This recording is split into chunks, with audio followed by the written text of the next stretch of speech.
इतना बड़ा देश होने के बाद भी प्रधानमंत्री जी का एक विजन था कि हर गांव ढानी के अंदर फाइबर केबल के माध्यम से और अन्य माध्यम से दूर दराज के गांव के व्यक्ति को भी डिजिटल का उपयोग कर सके, आईटी का उपयोग कर सके। और इसीलिए दूर दराज के गांव में बैठा व्यक्ति भी जब विधानमंडल की और केंद्र विधानमंडल की कार्रवाइयों को देखेगा, उनकी डिबेट को देखेगा, उनकी चर्चाओं को देखेगा, तो उसकी भागीदारी बढ़ेगी। और जब भागीदारी बढ़ेगी तो जो जनता ने चुनकर जो जनप्रतिनिधि भेजा है, जो उसकी अपेक्षाएं, आकांक्षाएं, अभाव, कठिनाइयों को वहां व्यक्त करने के लिए भेजा है, उसकी गतिविधियों की जानकारी भी उसको ठीक से होगी। और इसीलिए जो हम सबके चिंता का विषय में ऐसा रहता है कि लगातार सदन में गरिमा घटती जा रही है, चर्चा संवाद का स्तर गिरता जा रहा है, कानून बनते हुए भागीदारी कम होती जा रही है। वह डिजिटल के माध्यम से हमारा लक्ष्य होना चाहिए कि जनता की सक्रिय भागीदारी इन लोकतांत्रिक संस्थाओं के माध्यम से बढ़े। हर मतदाता को अपने जनप्रतिनिधि के विधानमंडल में भागीदारी की जानकारी हो, उसके लिए बनाए गए नियमों के अंदर क्या परिवर्तन हो उसकी जानकारी हो।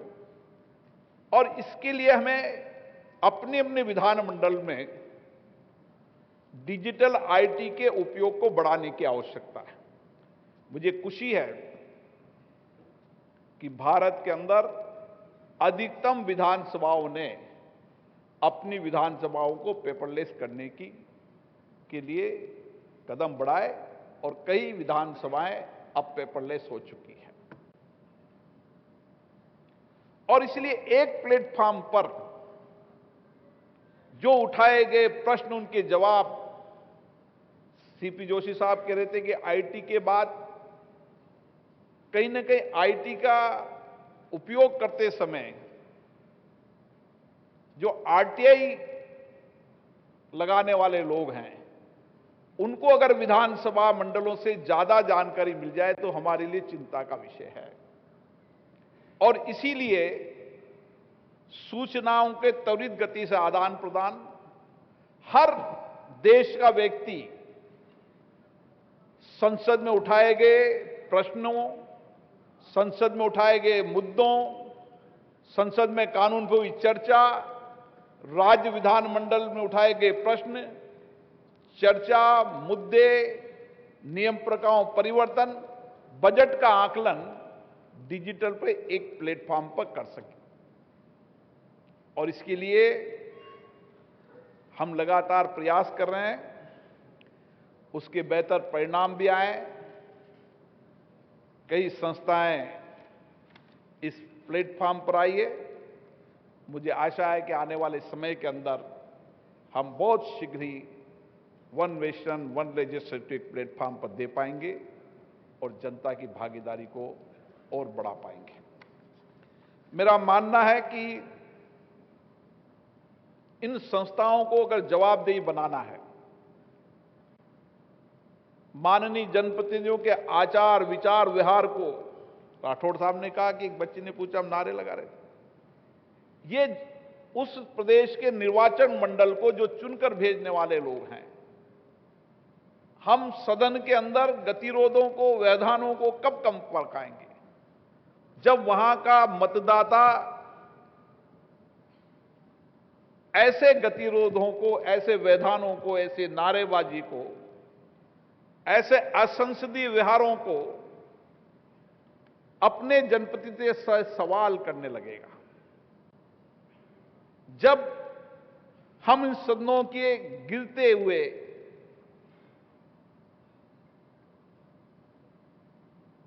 आचरण व्यवहार पर रोक लगा पाएंगे, जब जनप्रतिनिधि उससे सवाल करने लगेगा। और वह पहुंचने के लिए मुझे खुशी है कि हर विधानसभा ने अपनी कार्रवाई को लाइव किया है, अलग अलग साधनों से लाइव किया है और अधिकतम विधानसभाएं डिजिटल पर आ गई है।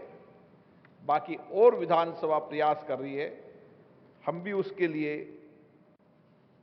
केंद्रीय विधानमंडल होने के नाते हमारा ज्यादा दायित्व बन जाता है कि हम उनको टेक्नोलॉजी में सहयोग करें ताकि वो टेक्नोलॉजी का बेहतर उपयोग कर सकें। दूसरा विषय लोकतांत्रिक संस्थाओं के माध्यम से सुदृढ़ राष्ट्र बनाना। हमने इस 75 वर्ष की लोकतंत्र की यात्रा के अंदर इन्हीं संसदीय संस्थाओं के माध्यम से विचार विमर्श, सहमति असहमति, मुद्दों पर चर्चा करना और डिबेट के माध्यम से ही हमने आर्थिक सामाजिक परिवर्तन का एक युग शुरू किया था। और आज हम गर्व के साथ कह सकते हैं कि इस 75 वर्ष की यात्रा में इसी संसदीय लोकतांत्रिक व्यवस्था से हमने इस देश के अंदर आम जनता के सामाजिक आर्थिक परिवर्तन किया। हमने उसकी आवाज की, उसकी समस्या, उसकी कठिनाई, उसके अभावों को इन शब्दों के माध्यम से एड्रेस करके इस समस्याओं का समाधान किया है। समाज का अंतिम व्यक्ति, बैठा हुआ व्यक्ति भी अपने अभाव, अपनी कठिनाइयों को बताकर जनप्रति उसकी बात को करे। आवश्यकता है कि सदन में उठने वाले विषय और मुद्दों को भी सरकार सकारात्मक रूप से ले। मेरा मानना है किसी भी राज्य या केंद्र की सरकार को ये विधानमंडल है जो पूरे राज्य के विकास के ढांचे को, वहां के अभाव के, वहां की कठिनाइयों को, वहां अगर गवर्नेंस फेल हो रही हो तो उसके बारे में हर इलाके की कठिनाई, अभाव अगर एक प्लेटफॉर्म पर कोई सरकार देख सकती है तो ये विधानमंडल ही है जहां पर देख सकती है। और सरकार इसको अगर सकारात्मक रूप से लेके किसी विषय, किसी प्रतिनिधि के मुद्दा उठाया तो क्यों उठाया? ये राजनीतिक आधार का मुद्दा तो नहीं। राजनीतिक आधार का मुद्दा हो तो उसका विश्लेषण कर। अगर वो राजनीतिक आधार का मुद्दा ना होकर वो वास्तविक समस्याएं, वास्तविक कठिनाई है, वास्तविक अभाव है जो इस ब्यूरोक्रेसी सिस्टम से हमारे तक नहीं पहुंच पाई है, तो डेमोक्रेटिक सिस्टम है जो सरकार तक पहुंचाने का काम करेगा। और सरकार अगर सकारात्मक रूप से काम करेगी तो सरकार भी जनता के प्रति जवाबदेह होगी और इस संस्थाएं और मजबूत होगी और ताकत होगी। और मुझे पता है कि एक समय हुआ करता था कि राज्य विधानमंडलों के अंदर कोई विषय उठता था, केंद्र विधानमंडल उठाता तो सरकार गंभीरता से चर्चा करती थी और ब्यूरोक्रेसी की कार्यप्रणाली पर सवाल उठता था तो उस पर पूरी रिपोर्टिंग होती थी।